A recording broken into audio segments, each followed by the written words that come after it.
The first place that we're going to start this semester is with nomenclature. So nomenclature is basically a convention or a set of rules that we use in order to name certain substances. We're going to focus in mostly on inorganic nomenclature this semester. Maybe later in the semester we'll do a little bit of organic. Inorganic means that it just does not contain carbon. Organic means it does contain carbon. Although we're going to see that there are a couple of anions that do happen to have carbon, for example, carbonate and oxalate. So you need to know all of this, and it needs to become second nature. In other words, when I write something like, let's say,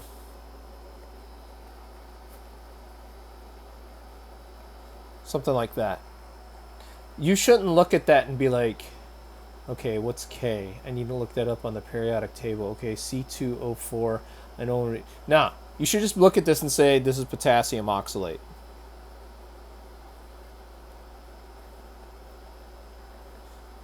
Like, immediately. That's how good you want to get. You just want to be able to see something, and it's like a whole different language, okay? I often say that chemistry is its own language. It's very true. And the first thing you learn whenever you learn a new language is the nouns, right? And some of the verbs. Well, this is the nouns and verbs, okay? You need to know these guys, right? H2O liquid is water, H2O solid is ice, H2O as a gas is steam, and then NH3 as a gas is ammonia. Not to be confused with ammonium. Two different things. Remember that ionic compounds are those that are held together between a plus charge and a minus charge. We call the guy that has the plus charge the cation. We have the one that has the minus charge, we call an anion. And these guys can be monoatomic, meaning there's only one. For example, over here I have a mix. I have a monoatomic cation, right? It's just potassium. And I have a polyatomic anion, oxalate. It's made up of more than one atom. Binary molecular compounds are held together through covalent bonding. That is the sharing of electrons, versus ionic compounds, which there's a complete transfer of an electron, and then the electrostatic interaction between the positive and the negative holds the compound together. Hydrated salts are ionic compounds that have a fixed amount of water inside of the crystal. For example, copper 2 sulfate looks different than copper 2 sulfate. I believe it's pentahydrate. This is gray. This is like, this whole thing is blue. It's actually a very beautiful blue. Both of these are solids. You would look at them and you would say these are solids. Okay, so these are present inside of the lattice.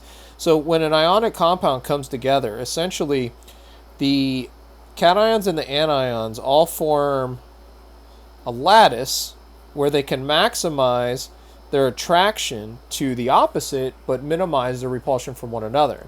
And so what happens is water comes and takes one of these places, and it's part of the lattice now. And then finally, we're going to have acids this semester. You're going to have to know how to name those. So I'm going to spend this first video talking about how to name ionic compounds. A lot of this should be review. If you are having a rough time with nomenclature, you need to look online.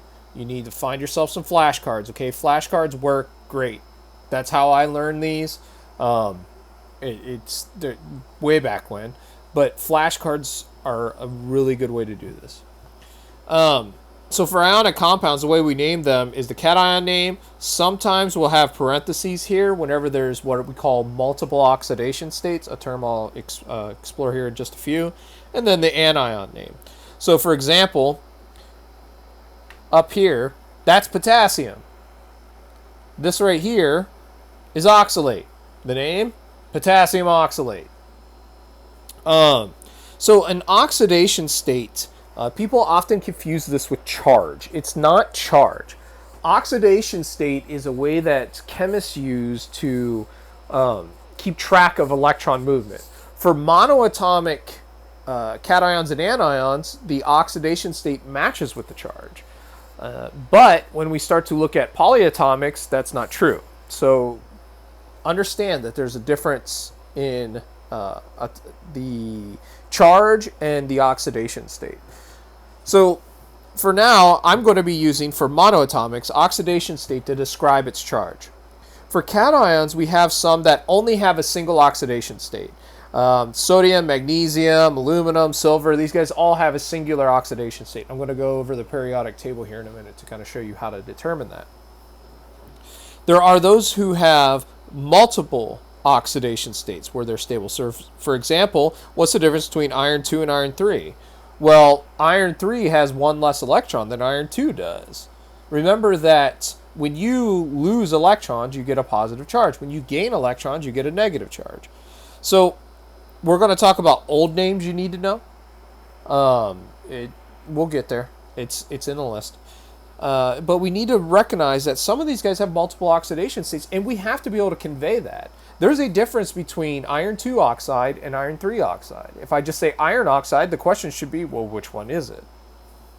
And then there are some polyatomic cations, mercury 1, ammonium, and hydronium.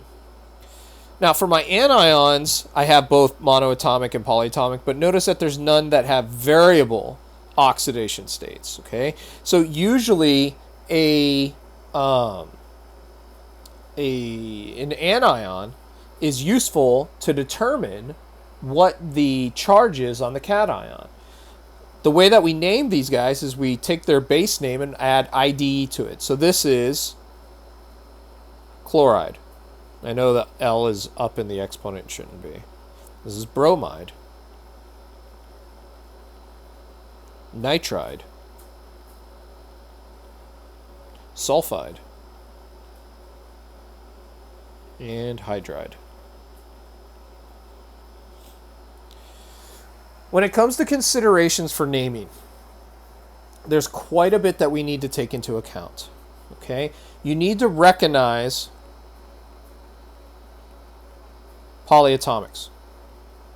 And you got to have them memorized. I don't have anything else to tell you about that, because you need to get good at this, because this first test, yeah, there's probably going to be like 2 or 3 points worth of naming. For the rest of the semester, it's not going to be, oh, you mix NaCl and KOH. What happens? No, it's going to be you take a solution of sodium chloride and potassium hydroxide and you mix them. What occurs?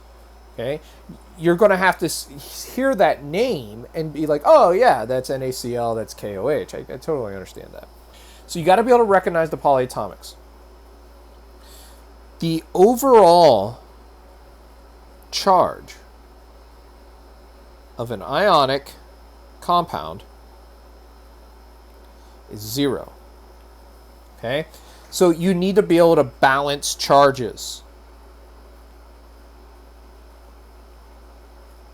Okay, so for example, up there at the top I had K, and then I had C2O4, right? So this is my cation. Potassium has a +1 charge and oxidation state. Oxalate has 2 negative charge. We do not say that oxalate has an oxidation state of -2. Those are not the same thing. The only time that oxidation state matches the charge is on monoatomics. So I only have +1 over here. I have -2 over here. The overall charge has to be 0, so I need 2 of these guys. Now I have +2 on the left, -2 on the right, and it bounces out. That's how I get K2C2O4. What other considerations should we worry about with naming ionic compounds? We have to include Roman numerals or old name when there are multiple oxidation states.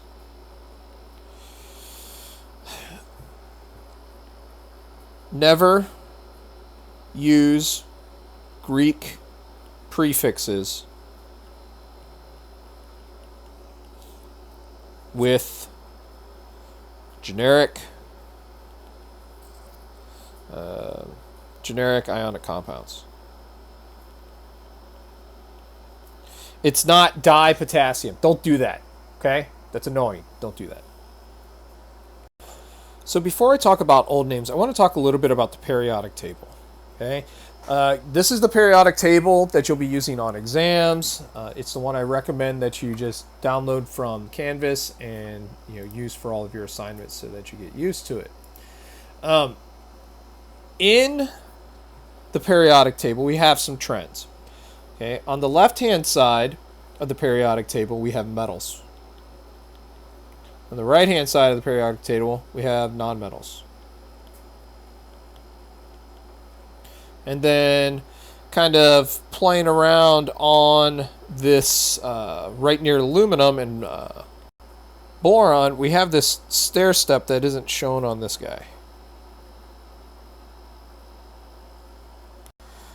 Aside from aluminum, the folks that are on this stair step are metalloids. In other words, they act kind of like a metal. They have properties of both. In other words, they act like a metal, they act like a nonmetal. Nonmetals generally form anions. Metals form cations. One exception is hydrogen. Hydrogen forms both. Okay? These guys are the noble gases. They don't do anything. Okay? So there's a trend on the periodic table, and I'm going to talk about some of the ones that have multiple oxidation states, some that don't, and some ways that we can quickly identify. Again, the easiest way to figure out what the charge is on a cation that can have multiple oxidation state is based on the anion. For monoatomic anions, everybody in group 7A or 17, depending on which periodic table you're looking at, these all have a -1 oxidation state. So when you have something fluoride, it has a -1 charge. Okay, so sodium fluoride, and then if I want to do magnesium fluoride, it'd be like that. These guys are -2.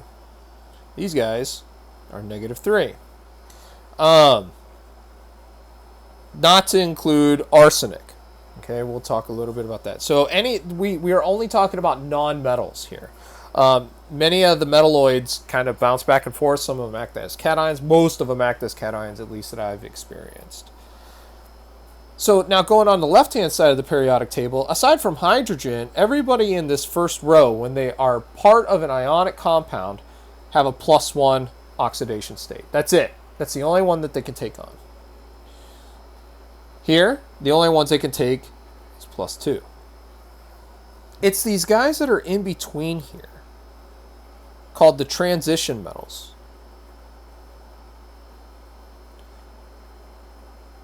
that have multiple oxidation states. That's not to say that there aren't some that only have one oxidation state. For example, silver, zinc, and aluminum only have one oxidation state each. For silver, it's +1. For zinc, it's +2. For aluminum, it's +3. Notice it's kind of like a stair step going up, and it's constantly increasing from silver, right? 1, 2, 3. Additionally, cadmium has only one oxidation state, and it is +2 as well. So now let's take a look at some of the monoatomic transition metals that have, and some of these ones that are a little further on the right, that have multiple oxidation states. So there's a group of 4 together right here. These guys all do either +2 or +3. That doesn't mean that's that doesn't mean that that's the only oxidation state that they can take. They can take other ones, but these are the most common. Okay? These guys, these 4, all have old names that you're going to have to know, which I'll put up at the top of the page here in a minute. Mercury is a really weird one. It can do a +1 or a +2, but it's very special, so I'm going to highlight this. Okay, it's special, and we'll talk about why here in a few. Tin and lead also do multiple oxidation states. They do +2 oops, and +4 each. So you can have tin 2, tin 4, or you can have lead 2, lead 4. Again, not the only ones that they can have, but they are the most common. Now, there are other species on the periodic table that have multiple oxidation states. Oh, I almost forgot copper. Sorry, copper. Copper does +1 or +2. Okay. Gold does +1 or +3. Okay. I'm going to highlight in blue the ones you're going to have to know the old names for. These guys, that one, and those ones. The rest of these, it's just important to know what oxidation states they have a tendency to take. Vanadium's a little weird. It can do +2, +3, +4, or +5. Scandium does +3. Titanium does +3 or +4. We don't deal with mobilium or tungsten too much. That is on your list that you should know. Note that manganese can also do +4, but we don't have to worry about what the old name for that is. Platinum can do +2, +4. Not that important for you to know just yet. Uranium +4, +6. These are all in your list of memorizations. A lot of these you can just determine off of the anion. But it's important to know that these guys do shift their oxidation, or they can have different oxidation states. So let's talk about old names.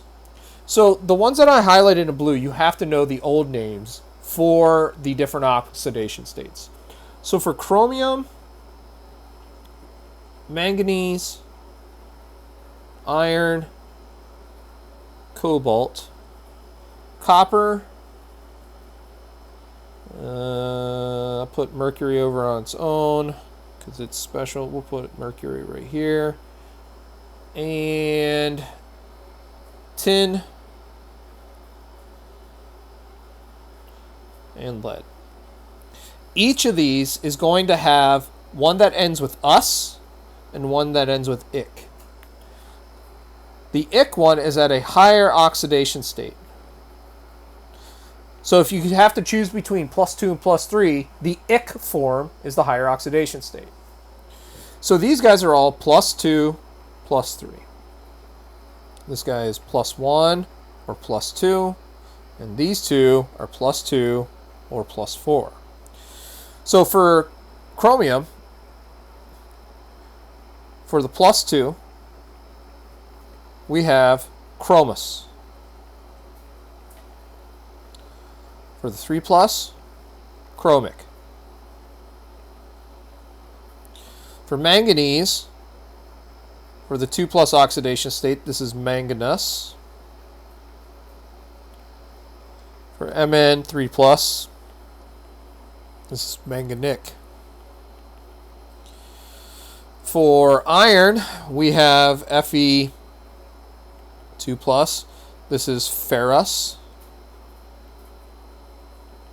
Fe3+, ferric. For cobalt, for 2+, this is cobaltous. CO3+, cobaltic. Okay. Let's move over to the copper. So for copper plus, this is cuprous. For Cu2+, it's cupric. For tin 2+, this is stannous. For tin 4+, this is stannic. For lead, we have lead 2+. This is plumbous. And for lead 4+, this is plumbic. Now, let's talk about the weirdo. So there are two different forms of mercury that are common. There's mercury 1 and mercury 2, or mercurous or mercuric. Okay. Hg2, 2+, is mercurous. Hg 2 plus is mercuric. So this is also known as mercury 1. Why? Because essentially what you have is a bond in between the two mercury ions, and each of them has a +1 oxidation state. This shows the difference in between oxidation state and charge. Each one of those mercury atoms has lost a single electron, therefore giving them a +1 oxidation state. The sum of the oxidation states for the polyatomic equals the charge. Now, when we do old names, we don't use Roman numerals. If we do new names, we just name it like it normally is, but in parentheses, for any of these that have multiple oxidation states, we put a Roman numeral to indicate the number. So for example, we don't call, in the new way, we don't call chromium with a +2 oxidation state chromos. If I ask you for the old name, that's when you give it to me. For new, it would be chromium 2. Or for, so this would be for Cr2 plus. If I wanted to do, we'll do Pb4 plus. This is lead 4. Okay, and then you have mercury, which is, this is mercury 1. And this is mercury 2. Okay. So when we use the old names, we don't use Roman numerals. When we use the new names, we use Roman numerals. But we only use, okay, this is important, only use Roman numerals when there are multiple oxidation states. So aluminum 3, no. You'll get marked off for that. It's not right. Okay? It's not the way we do it. So let's talk about some polyatomics. On Canvas is a memorization packet that you need to have it memorized. I don't know what else to tell you besides that. You got to have it memorized. Okay? So for polyatomics with the cations, there's not very many. There's ammonium, there's hydronium, and mercury 1. I think that's it. So with the anions, though, there's a lot. Okay, some of them end with IDE. They have 2 atoms that end with IDE. So, for example, cyanide, hydroxide, peroxide. You have to know the charge and the number of atoms and the way they are. Okay. We have what are called oxyanions, which are those that have an oxygen in them, and these 8s kind of act as a base. Okay. Chlorates. We could also have bromates. We could have iodate. Okay. We have nitrate, sulfate, phosphates, cyanates, permanganates, acetate, dichromate, chromate, and oxalate. Okay. There's also some that end with ite. The way that this kind of works is if you take one oxygen away from the base and it doesn't zero it out, you get the ite form. So for example, if I have nitrate, NO3 minus, and I subtract one oxygen, this becomes, and the charge stays the same, this is nitrite. It's nitrate. If I were to take something like bromate, so this is bromate, and I subtract an oxygen, it becomes bromite. If I'm able to subtract another one, then it becomes hypobromite. So this becomes BRO minus. This is hypobromite. If I go one more, this is it. This is just bromide. This is a monoatomic. Okay. Practice your list. Make flashcards. We can add hydrogen to things. Using the old name, we would call it bi whatever it is. But look, it's an H+, so therefore it decreases the charge. So for example, carbonate looks like this. Bicarbonate looks like this. We can substitute elements in for our halogens. We can do bromide or iodide. For phosphorus, basically it's the people who are in the same group, right? We can replace phosphorus with arsenic. So for example, let's look down here. Lithium, hydrogen, arsenite. If I look up, arsenic and phosphorus are in the same period. Or excuse me, same group, not period. Phosphite looks like this. So that would be 3 minus. I replace the P and with AS instead. And there's my arsenite. Okay. Thio is whenever you substitute an oxygen for a sulfur. For example, if I have, let's move over right here, sulfate. And I replace one of these oxygens with a sulfur, I get S2O3 2 minus. This is thiosulfate.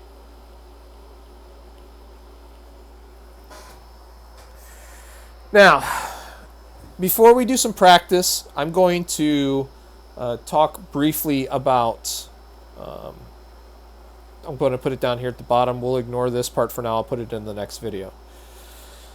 How to kind of do this naming stuff.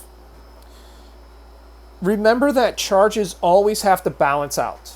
Okay, so always check your charges every time that you run through these. When you're going from a name to a formula, a good way to kind of do it is what's called the crisscross method. So let's look at potassium oxide. So I have potassium as a cation. It's in group 1. It has a +1 oxidation state.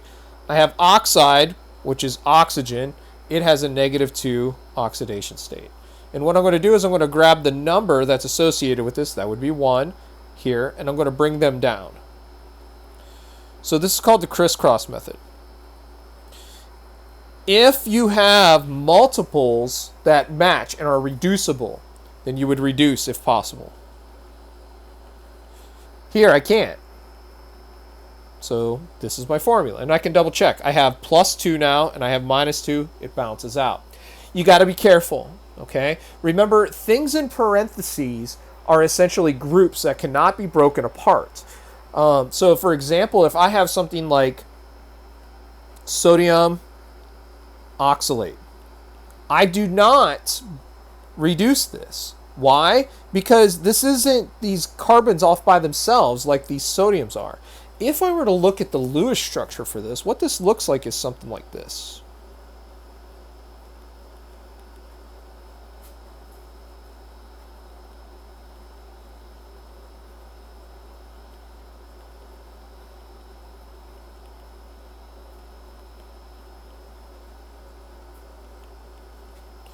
So this group here cannot be broken apart.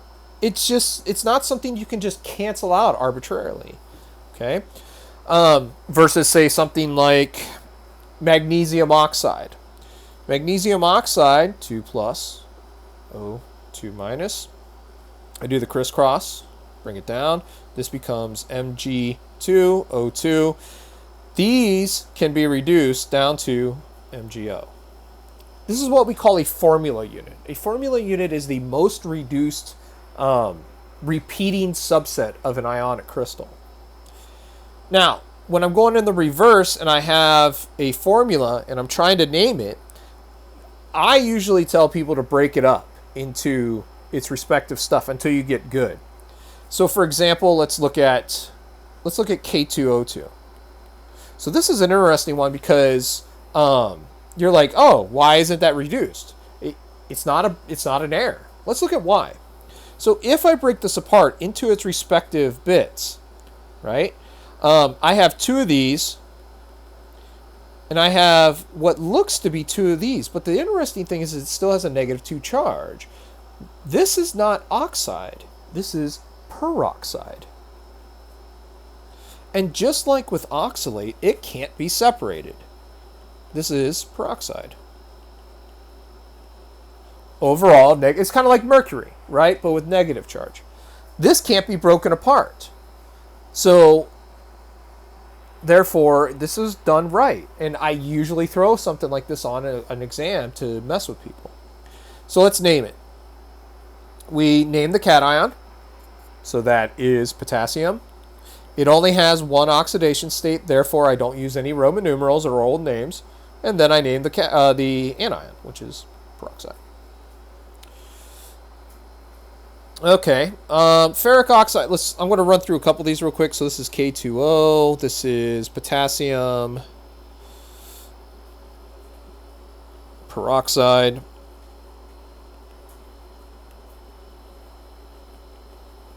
This is Fe2O3.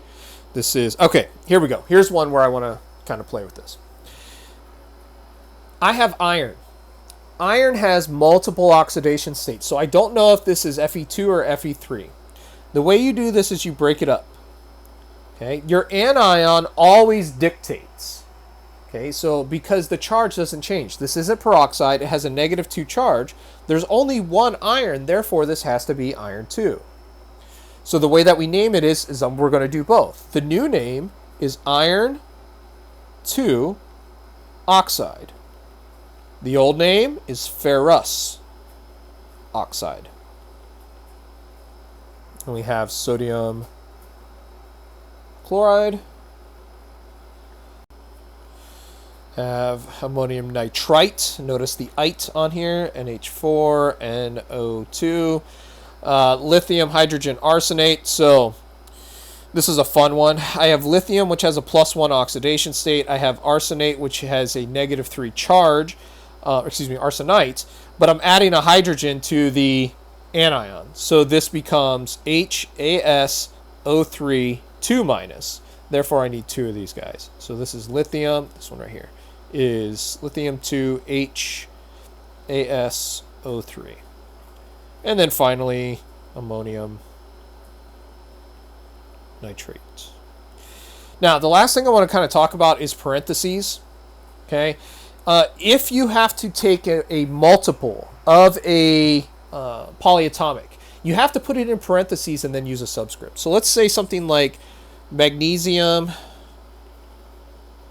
thiocyanate. Okay.